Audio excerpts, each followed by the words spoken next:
Why do we sometimes ignore the strange things around us just because we enjoy the benefits too much?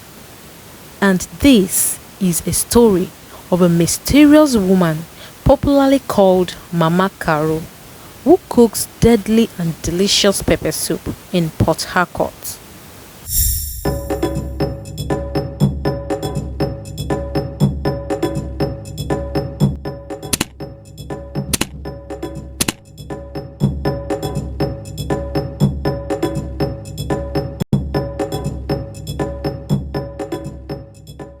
Mama Caro was a dark-skinned, chubby woman with a voice that could charm the devil. She has no husband and neither does she have a child, but everyone believed her husband was late and her two children were studying abroad because that was the lies she told them. She sold pepper soup at a busy T junction in Port Harcourt, Rivers State. People called her Mama Caro with affection, and everyone knew her for two things: her constant wide smile and her legendary pepper soup. No one, and I mean no one, could resist the taste of her soup. Whether it was chicken or turkey, it melted in the mouth and left you wanting more. Her shop wasn't anything fancy, just a wooden structure with zinc roofing and two large benches under a faded umbrella. Yet, from morning till midnight, people lined up just to get a plate. Taxi drivers, bankers, students, and even top politicians, they would park by the roadside to eat from her pot. It was like her food had a spell on everyone who tasted it. But there was something odd. For over 5 years, no one had ever seen Mama Caro buy chicken or turkey from any market, and no one delivered to her. When people joked about it, she would just laugh and say, "My chicken comes from heaven, no. Now divine pepper soup you dey chop." Most customers didn't care. They waved off the strange thoughts because the soup was just too good. They craved it, needed it. Even those who once raised concerns found themselves back at her bench, licking their fingers. But something dark was hiding behind Mama Caro's sweet smile. Every 3 months, one customer would disappear without a trace. It was always the last person to eat at her shop on a Friday night. At first, no one noticed. Port Harcourt is a big city after all. People come and go. But over time, a pattern formed. One person gone every 3 months. Uche's disappearance was what started raising alarms. Uche was a young man from Lagos who came to Port Harcourt for a brief work. He vlogged about everything in Port Harcourt: the hotels, the food, the people, and so on. He visited Mama Caro's shop one evening and immediately fell in love with the soup. Since then, he had never stopped buying pepper soup. He posted about it, took pictures, and made videos. His last video was taken on a Friday night with the title, "My Last Bowl Before Leaving PH." Mama Caro's pepper soup is undefeated. He was never seen again, and neither vlog. People assumed he left Port Harcourt. Maybe he forgot to post again. But Binta, one of his followers on social media and a vet supply worker in Choba, became suspicious. She knew every meat seller around, and not one of them ever supplied meat to Mama Caro. Binta started visiting Mama Caro's shop regularly. She never ate, she only watched. She began noting down the customers, the faces, the times, and most importantly, the ones who stayed last. Then she saw it. The pattern. 3 months passed and the last customer disappeared again. One day, Binta decided to follow from a distance. She saw something she would never forget. The last customer, an old man, walked into Mama Caro's kitchen at the back of the shop, but it never came out. What Binta didn't know was that Mama Caro had a secret. In a small dark kitchen, she kept a trap door under a dirty carpet. The walls were lined with jars of herbs and strange liquids. Every 3 months, she would hypnotize the last customer using a charm hidden in a white tiny necklace. She would speak softly and tell them to follow her, and they always did without question. Once inside the kitchen, she would pour a thick, smelly liquid on their body while chanting ancient words. The person would freeze, unable to move. Then she would stretch out her hand over them and say, 100 chickens and 100 turkeys. Magically, their body would transform and their flesh would become what she needed. She would then call a special butcher who always came from a market far away, only when called. He never asked questions. He would prepare the meat, bag it neatly, and vanish before dawn. One body was enough for 3 months' worth of soup.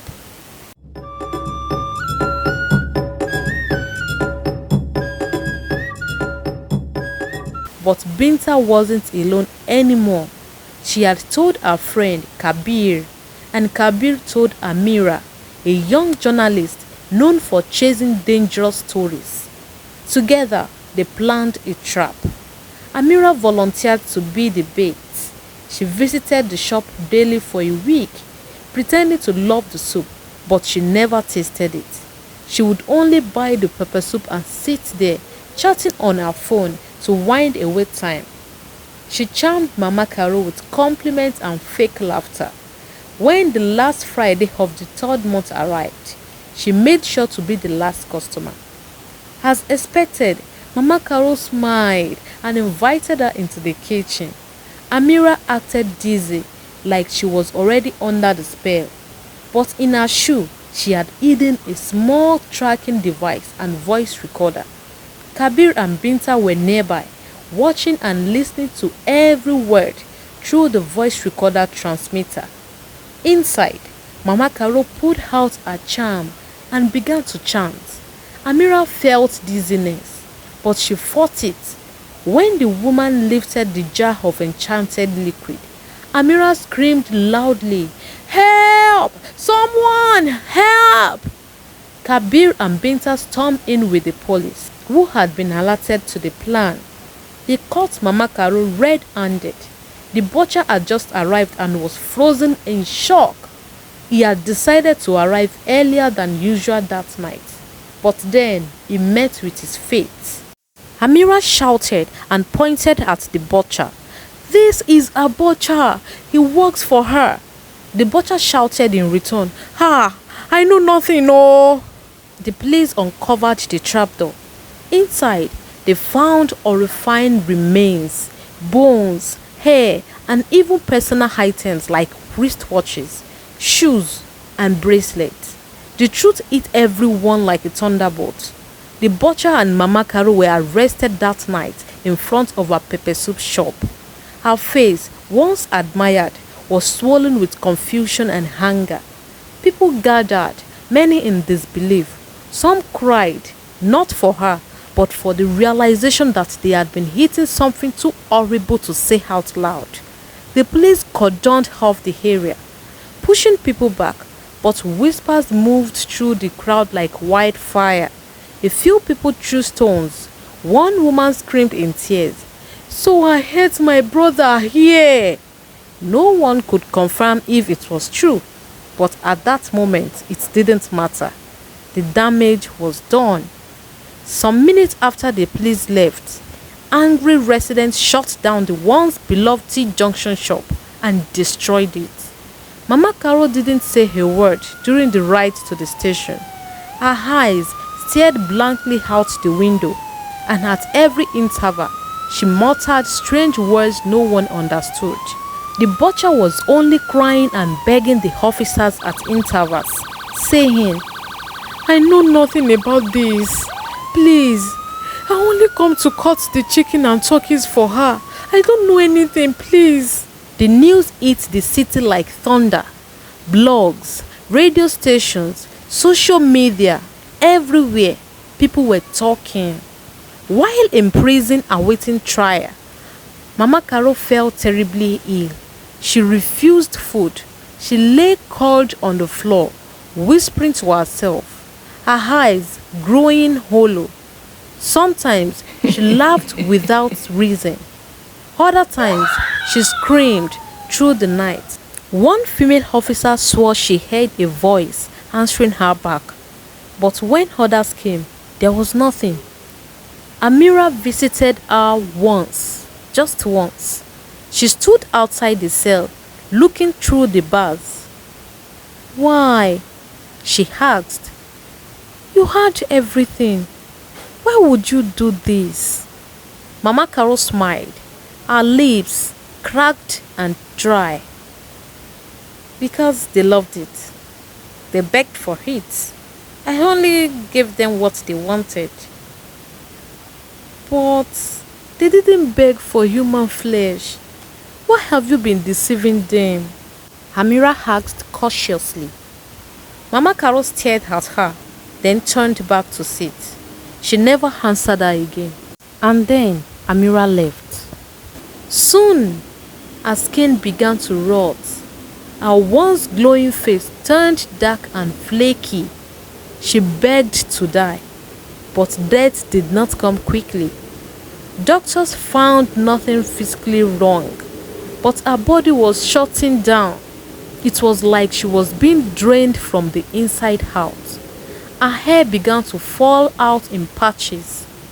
In just a few weeks, she looked like a walking corpse. Yet, she whispered, the butcher was given 5 years imprisonment after confessing all that he knew about the mysterious chickens and turkeys. He said, "My lord, I know I am guilty of being ignorant. I never asked Mama Carol any question about the meat. All I noticed was that both chickens and turkeys were always calm. They never made any sound, and I would walk from midnight till dawn. It never occurs to me why I walk in the night and not daylight. Please, my lord, have mercy. I do not know anything about human transformation." Following all the evidence raised against Mama Carol by Amira and all that the butcher had said, why Mama Carol refused to say a word in the court, she was finally sentenced to life in prison, but she never made it.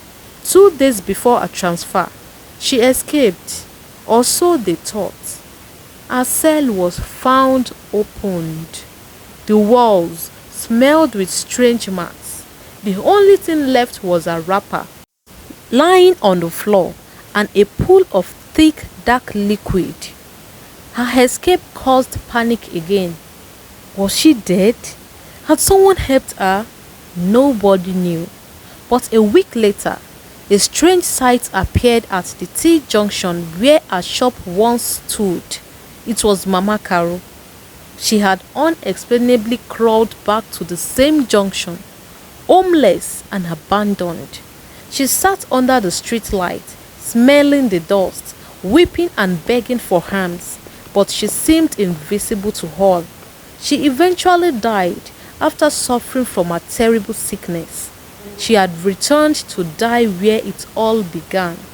Flies buzzed over her body for days before anyone could notice her. Her remains were burnt to ashes because everyone feared to touch her. Her death was silent, painful and slow, just as cursed as the lives she took. The T-junction sat there in silence, as if mourning all the lives that had ended behind it. After that day, nobody dared open a food store or establish any business at that junction again. They all believed the ground had been cursed. Within a month, grass stopped growing around that spot, leaving the only tall tree at the junction. Even the tree's leaves withered completely and became leafless, but never collapsed till this day. Hello, thanks for watching. If you enjoyed the story, kindly give it a big thumbs up. And do not forget to subscribe if you have not subscribed. And remember to hit the notification bell so you don't miss any of our amazing stories. Also, if you enjoy it, share it. Do not enjoy it alone and leave a comment. Until next time, bye.